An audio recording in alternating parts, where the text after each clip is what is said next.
Весна – это то время года, когда из шкафа на плечи просятся самые яркие наряды. Так и хочется облачиться в самое яркое пальто, дополнив образ не менее пестрым беретом. Да-да, мы, девочки, любим помодничать. Кстати, новой классикой этой весны дизайнеры считают персиково-розовый и красный цвета. Ярких мотивов в ваш день добавит и студия 11. Здравствуйте! Мы начинаем наш новый выпуск. И вот что ждет вас в его первой части. Сыктывкар плюс киберпанк. Читатели юношеской библиотеки постигают нейросети. Самообразование не знает возраста. Расскажем, где пенсионерам будет интересно и полезно. Боевые залпы и звуки гранат. В селе Коровьи Ручьи прошла военно-историческая реконструкция. В прошлом году слово «нейросеть» стало одним из самых популярных в мире. Специальная программа способна генерировать оригинальные изображения и тексты. Помните, как в прошлом году искусственный интеллект написал за выпускника сочинение к ЕГЭ? Текст не только соответствовал проверочным нормам, но и был высоко оценен экзаменационной комиссией. В таких случаях невольно задаешься вопросом, а не заменят ли в скором времени высокие технологии человека? Накручивать себя, конечно, не стоит. Все-таки за развитием компьютерных технологий будущее. Главное – использовать их рационально и во благо. Так, грамотной работе с нейросетями можно обучиться на базе юношеской библиотеки Республики Коми. Подробнее об этом проекте и не только я узнала у сотрудников книгохранилища. Если бы я была аниме-персонажем, как бы я выглядела? Меня, как поклонника восточной культуры, этот вопрос терзал давно. Удовлетворить любопытство позволила нейросеть. Необычный образ с моим изображением в 2 счета сгенерировал инженер юношеской библиотеки Михаил Торлопов. Пара текстовых запросов и вуаля! Обычная девушка на фотографии превращается в героя японской мультипликации. Нейросеть – это программа, обученная определенным действием. Существуют разные нейросети, их сейчас порядка 800, и они отвечают за определенные задачи. То есть, по факту, распознавание лиц на улице – это тоже нейросеть. Мы используем графические нейросети, а также текстовые. Нейросеть нужна для убыстрения процесса творчества. Нейросеть – это компьютерная программа, которая работает по принципу головного мозга. С помощью специальных нейронов она анализирует и складывает текстовые запросы, которые задает человек. Именно от их точности и зависит, насколько правдоподобным получится будущее творение. Так, из-за отсутствия конкретики программа может ошибиться, дорисовать пару лишних рук или же сделать человека частью мебели. Данная нейросеть – это графическая нейросеть, которая генерирует изображение по так называемому промпту. Это текстовый запрос. Для того, чтобы получилось какое-то изображение, надо загрузить этот промпт. Промпт желательно загружать на английском языке, потому что она западная и работает лучше всех с английским языком. В скором времени интернет-пространство пополнит и русскоязычные программы. Сейчас сразу 2 отечественные нейросети проходят финальную модификацию. А замработы с высоким интеллектом в юношеской библиотеке будет посвящено 4 урока. Под руководством Михаила Торлопова все желающие старше 16 лет узнают, как работать с графическим и текстовым вариантом программы. Сам Михаил с нейросетями познакомился несколько лет назад. В портфолио любителя компьютерных технологий десятки изображений, посвященных Сыктывкару, землякам, а с недавнего времени еще и зрителям телеканала «Юрган». Уставшие от синих экранов после работы с нейросетями, читатели могут разгрузиться в зале настольных игр. Но не простых, а ролевых. За каждым участником здесь закреплен персонаж с определенным набором характеристик. Ну а сама история основана на художественном произведении. Есть ведущий, который описывает мир, он рассказывает, что в нем происходит, его предысторию и создает сюжет. И есть игроки, которые создают своих персонажей, которые живут в этом мире. И они описывают, что делают. То есть, допустим, я им описываю сцену, и игроки описывают, что они делают. После чего я провожу, мир реагирует на эту сцену, и в процессе этого строится некоторый сюжет. Одна из самых популярных игр среди читателей юношки посвящена рассказу Говарда Лавкрафта «Зов Ктулху». При ее составлении Сергей Панюков немного изменил сюжет, дополнив его собственными идеями. Так история стала похожа на детектив, где игроки пытаются общими усилиями прийти к разгадке тайны. можно побывать в шкуре другого существа, другого персонажа, ощутить новый опыт, попробовать себя кем-то новым, в каких-то необычных для себя вещах. То есть, если там не обладаешь каким-то характером в реальности, попробовать его отыграть в игровом формате. Кроме того, это возможность столкнуться, в зависимости от того, какая вселенная, какая игра, с новой культурой, с какими-то интересными вымышленными вселенными, узнать какие-то новые факты. В конце концов, это еще и очень интересное общение.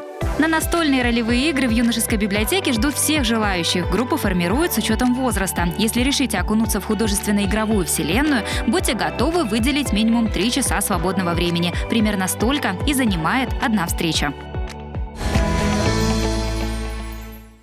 У образования нет границ, особенно возрастных. Из года в год это доказывают те, кто уже вышел на заслуженный отдых. Люди пенсионного возраста, пройдя обучение, открывают любимое дело, осваивают новые хобби, а еще окружают себя общением, которого в преклонные годы может так не хватать. Круто изменить свою жизнь. С этой весны могут и пожилые люди Сыктывкара. 1 марта в столице Коми открылся коуч-центр 3-го возраста. Его участники могут обучиться сразу по 6 модулям. В нашей студии сегодня куратор проекта Сергей Никулин, а также один из его преподавателей Елена Вавилова. Здравствуйте.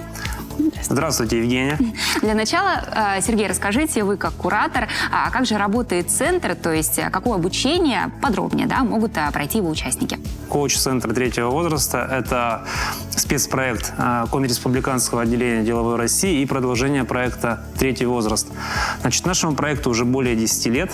Наша целевая аудитория – это, люди предпенсионного и пенсионного возраста. Основная фишка коуч-центра заключается в том, что мы на занятиях выдаем такого рода техники и знания, которые позволяют людям самообучаться. То есть основная фишка – это то, условно говоря, для того, чтобы познакомиться с интернетом, с чего нужно начать. Можно просто человеку показать, что такое поисковик, как с ним работать, и ты уже на 30-50% понимаешь, что такое интернет. Мы, проводим такие техники, как обучение в сотрудничестве. Условно говоря, мы делимся на пары, и один участник рассказывает другому, каким образом произвести регистрацию и научиться передать свои знания другому. Помимо диджитал-направления, что-то еще у вас есть полезное? Да, конечно. Мы работаем по 6 модулям, как вы уже сказали. Первый модуль – это освоение цифровых технологий и финансовая грамотность. Второй модуль – это у нас, оздоровительные разные комплексы. Третий модуль – это у нас как раз-таки Елена расскажет о скорочтении. Четвертый модуль – это танцевально-двигательное направление. Пятый модуль – это развитие творческого потенциала. И 6-й модуль – это спортивные направления. Да, Елена, расскажите, пожалуйста, про ваши занятия скорочтения. Акцент в данном курсе сделан на развитие внимания, на развитие памяти, что так необходимо в любом возрасте. Возрастные изменения, они, конечно же, в первую очередь идут сказываются на мыслительных процессах. И поэтому мы взяли вот такое направление.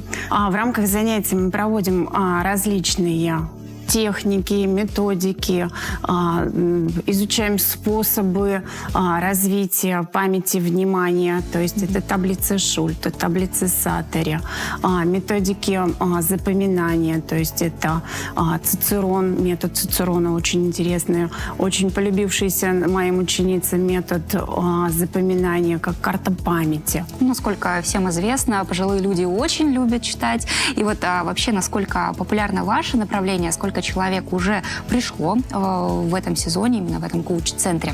Сейчас обучается 14 человек. Группы делаю небольшие для того, чтобы каждому донести, как правильно пользоваться, как правильно запоминать имена, фамилии, что очень важно. Работать с цифровой информацией, как правильно использовать все это, потому что зачастую с возрастом происходят такие моменты, когда функции памяти ослабевают, к сожалению, и ту информацию, которую необходимо достать с головы, очень трудно бывает извлечь ее. Сергей, а вообще как попасть людям в этот коуч-центр? Бесплатно же занятия проходят у вас? Все правильно. Занятия у нас абсолютно бесплатные, поэтому приходите на занятия. Как к нам попасть? У нас 4 локации основные. Первая локация – это наш основной, центр, офис – это Интернациональная 133, гостиница «Авалон», 302 кабинет.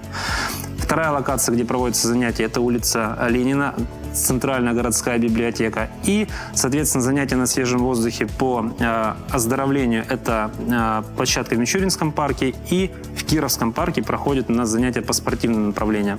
Значит, для того, чтобы понимать, когда, условно говоря, расписание наших занятий, нужно следить за группой ВКонтакте. У нас есть группа ВКонтакте «Третий возраст». Там мы выкладываем все анонсы. Следите за анонсами, там есть все расписание. Приходите, записывайтесь на занятия. Мы распределяем в зависимости от потока по направлениям, и, условно говоря, всем найдется место и занятия по душе. Как вы уже упомянули, проект «Третий возраст», он реализуется уже много лет. И что же говорят его участники? Насколько они отзываются на подобные инициативы и насколько им это нравится? У нас, у нас как группа по интересам, да, то есть они плавно перетекают с одного направления, ходят на другие направления, кто-то ходит на курсы по несколько раз, условно говоря, в несколько сезонов. Почему? Потому что некоторая информация, как понимаете, ложится не один к одному. Кому-то нужно выслушать это 2 раза, кому-то достаточно 1 раза, кто-то ходит и по 3 раза. Сергей, очень важный момент мы с вами еще пока не упомянули, но нужно это сделать. Это то, что ваш центр, он рассчитан не только на пенсионеров. У вас довольно широкая целевая аудитория. Кто еще может обратиться помимо них?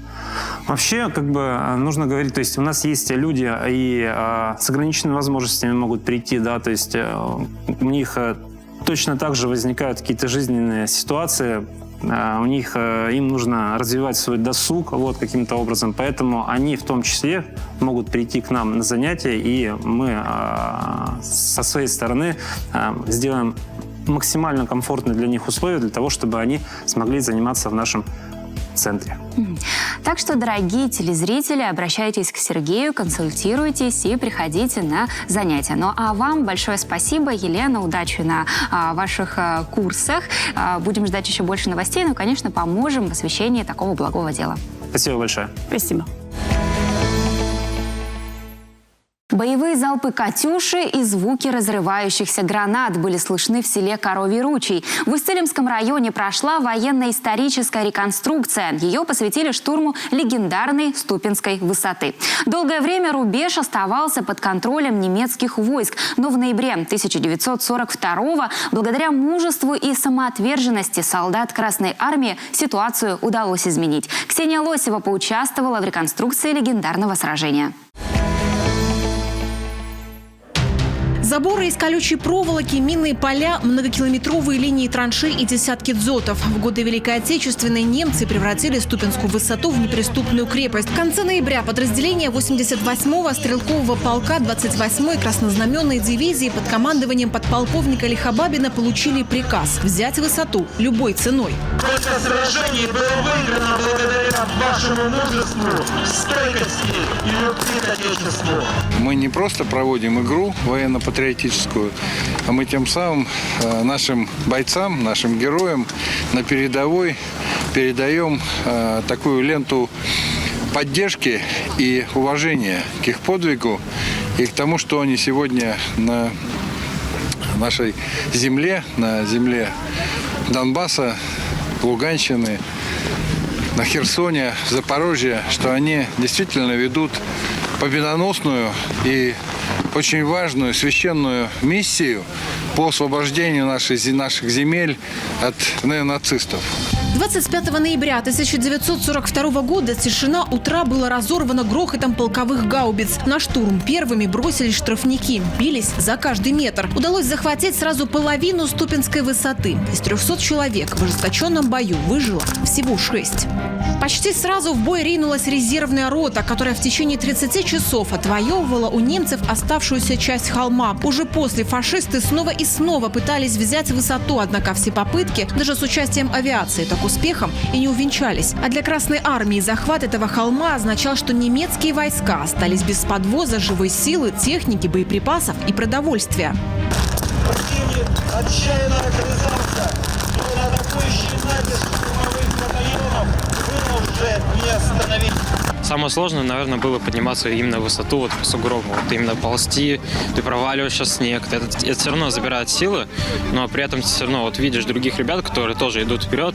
У тебя моральный дух все выше и выше. Ты идешь, и уже тебе все нипочем.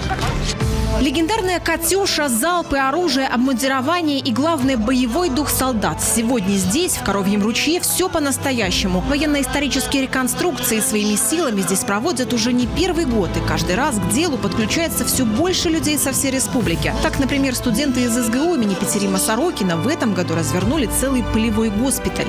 Я разговаривал с людьми после реконструкции. У многих слезы на глазах. У многих слезы на глазах. Они вот в тех мальчишках, которые сегодня по полю бежали на немецкие окопы, многие из них своих дедов и прадедов видели. Вот это было очень важно. И мы надеемся, что этот урок мужества, который мы сегодня, наверное, не побоюсь скажу, всей республикой провели. Вот республиканский урок мужества, который он даст огромный воспитательный эффект. Если бы гитлеровские подразделения сохранили контроль над этой стратегической высотой, был бы невозможен успех и Невельской наступательной операции. Битва позволила коренным образом изменить ситуацию на всем Северо-Западном фронте. А еще именно в 28-й Невельской дивизии воевало немало жителей нашей республики. Это очень важно, когда наши ребята не просто играют в зорницу, как мы в свое время, а действительно показывают, что они готовы при необходимости встать на защиту нашей великой и нашей самой дорогой Родины. И малой земли Республики Коми, и нашей большой необъятной России. Мы возрождаем сегодня НБП в школах. Мы это будем делать особенно тщательно, особенно быстро и эффективно в республике, потому что это очень важно, чтобы не просто от случая к случаю, а каждый день ребята на уроках в школе знали и понимали, и самое главное, им давали истинную картину, не подменную какую-то там суррогатную, а именно истинную картину, как и за что воевали наши предки, как и за что воюют сегодня наши соотечественники. Уже больше 10 лет учителя и ученики из Коровьеручейской школы ездят на вахту памяти именно в те места, где когда-то с бесстрашием и мужеством сражались наши земляки. В этом году удалось посетить и ту самую Ступинскую высоту. Такие уроки мужества, как признаются сами ребята, навсегда оставляют след в сердце и помогают осознать, какими усилиями нашим дедам и прадедам досталась великая победа. И вот мы на середине нашего выпуска. Переступая экватор, напоминаем почаще заглядывать в нашу группу ВКонтакте. Там мы публикуем все то, что вышло в эфире, и то, что остается за кадром. Подписывайтесь и будьте на волне Студии 11 даже в виртуальном мире. Ну а прямо сейчас небольшой перерыв.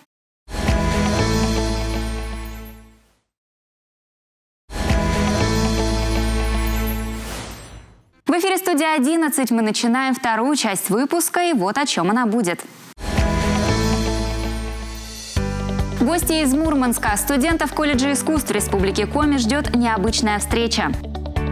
Музыкальный камертон земли Коми. Республика отмечает 100 лет со дня рождения композитора Александра Осипова.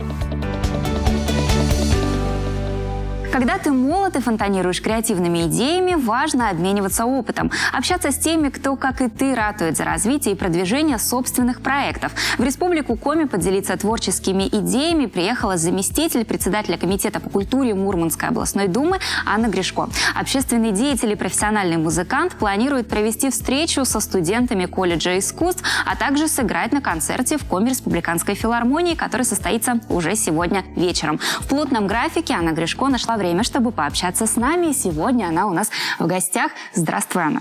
Привет. Расскажи, пожалуйста, для начала, как же тебя занесло в наш край, почему решила его посетить?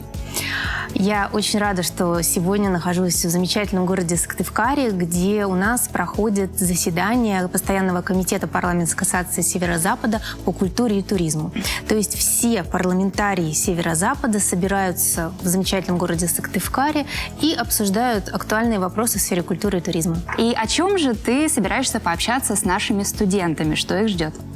Помимо того, что я, конечно, пообщаюсь с студентами, я также пообщаюсь с педагогами, потому что меня пригласили и в музыкальную музыкальную школу и в колледж искусств, как ты уже сказала. В первую очередь, конечно, хочется поделиться своим опытом, потому что, мне кажется, наверное, я развеяла все стереотипы, какие только могут быть. Я переехала из родного Петербурга в регион, в Мурманскую область, за своим супругом военнослужащим. И доказала, наверное, всем, что не нужно думать, что ты переедешь куда-то, и что-то у тебя не заладится, случится, ты перестанешь строить свою карьеру. Нет. Я переехала на пике, можно сказать, своей карьеры. Я преподавала в очень крупной гимназии в Санкт-Петербургской, давала концерты. И в маленьком военном гарнизоне на севере я, наверное, из-за своей неравнодушной позиции общественной решила развивать этот город, развивать сферу культуры, искусства, образования. И так я придумала различные проекты. Стала сначала издавать учебные пособия, которые не передавала в продажу, а отдавала в библиотеки учреждений культуры. И потом стала уже большие реализовывать федеральные проекты, флагманские, которые это «Музыкальная надежда Арктики». Это замечательный проект, который состоит из серии мастер-классов, концертных выступлений и очень-очень многого другого. Также я уже, как упомянула про учебные пособия, мы стараемся популяризировать музыку композиторов Кольского Заполярья. Надеюсь, что также в будущем мы будем сотрудничать и с вашими композиторами, потому что популяризация региональных композиторских школ – это очень-очень важно. Ну и также в ближайшее время, что у нас состоится, это Всероссийский фестиваль имени Крыловой. Это основоположница профессиональной академической фортепианной школы Кольского Заполярья. И апофеозом фестиваля станет конкурс пианистов, где, кстати говоря, будут участвовать также талантливые юные пианисты из Сыктывкара. И на сегодняшнем концерте вечером ты тоже исполнишь партию именно на клавишных. Сегодня мы с замечательным талантливым пианистом Борисом Давыдовым, который родом из республики Коми, исполним двойной концерт Иоганна Себастьяна Баха в сопровождении тоже замечательного оркестра вашего театра. Да, очень повезет всем тем, кто приобрел билеты и придет, посмотрит, вдохновится. Давай с тобой немного пообщаемся о молодежных проектах, о том, как действительно людям из небольших регионов добиться успеха, какие инструменты могут им в этом помочь. Вот лично ты на своем примере что бы могла назвать? В каких конкурсах, возможно, необходимо участвовать молодым людям сегодня? Безусловно, сейчас такая колоссальная поддержка от нашего государства молодым людям в целом и, конечно, творцам. Это очень важно, когда творческий молодой человек должен продвигать так называемый свой продукт. И сейчас, конечно же, этому способствуют различные инструменты, грантовые инструменты. Ну и, конечно, крупнейшим и ведущим, наверное, инструментом является все-таки арт-кластер Таврида, потому что такой центр креативных индустрий, который располагается в Крыму, он, наверное, уникален вообще для всего мира. И я уже 3-й год являюсь его амбассадором, очень горжусь этим. А началось все с 2017 года, когда я приняла участие в профильной смене.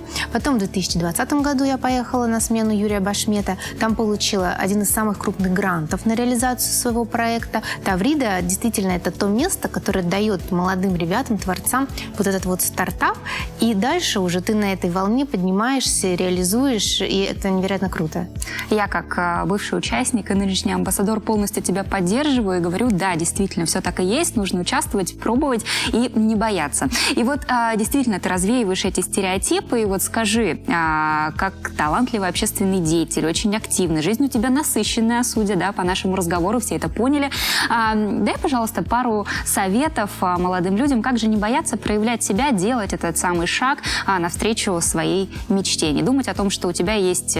Думать, конечно, но, скажем так, не воспринимать это как некое препятствие, что есть семья, есть какие-то обязательства. Все-таки не забывать о творчестве.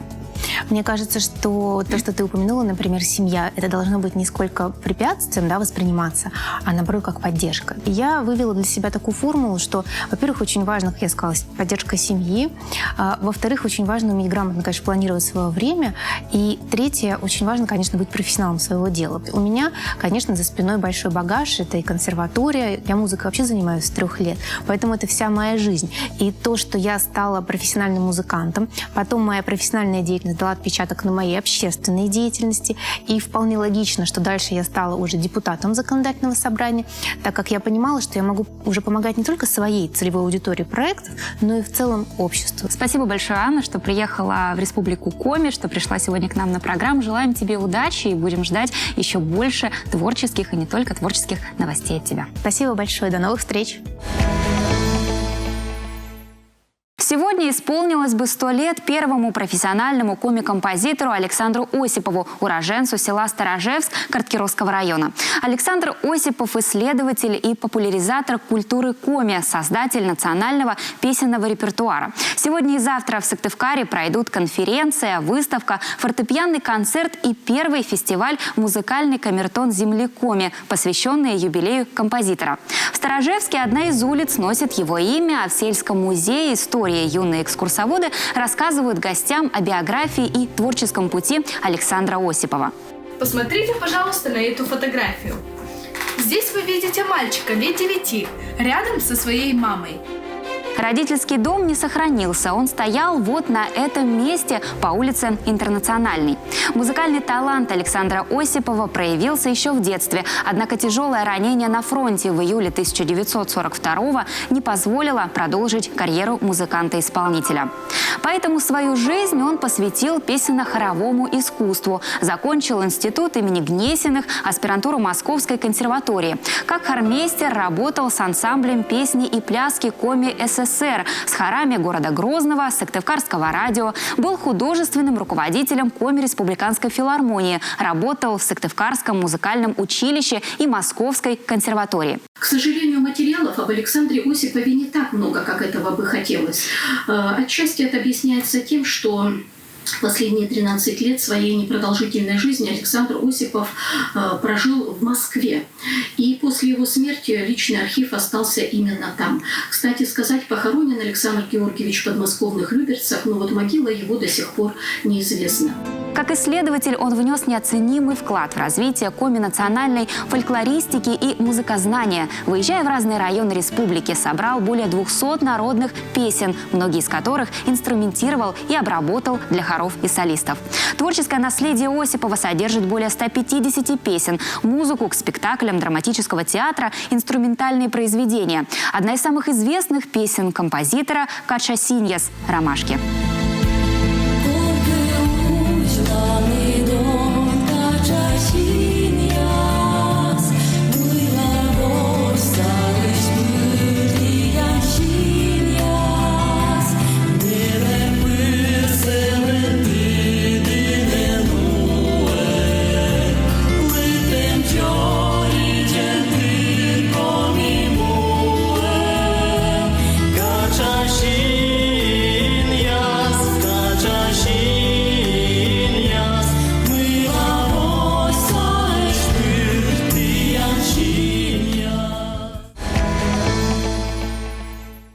2023 войдет в историю как год педагога и наставника. У каждого в жизни наверняка есть такой человек, который когда-то помог с поиском призвания. Для Галины Лапшиной, председателя Союза женщин Республики Коми, главными ориентирами всегда оставались родители. Воспоминаниями о них женщина поделилась с нами в рамках проекта «Наставники».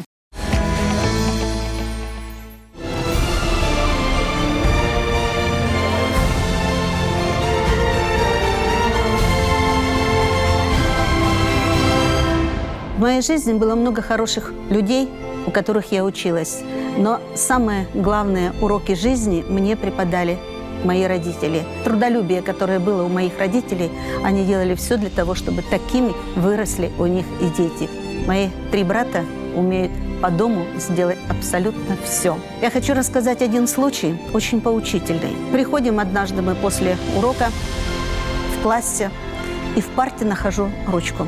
Я так обрадовалась, и я с этой ручкой прихожу радостная к папе. Показываю ему, а он мне говорит: дочка, иди и унеси туда, откуда взяла. Таких эпизодов в нашей жизни было немало, и я думаю, что они как раз и были самыми главными уроками в нашей жизни.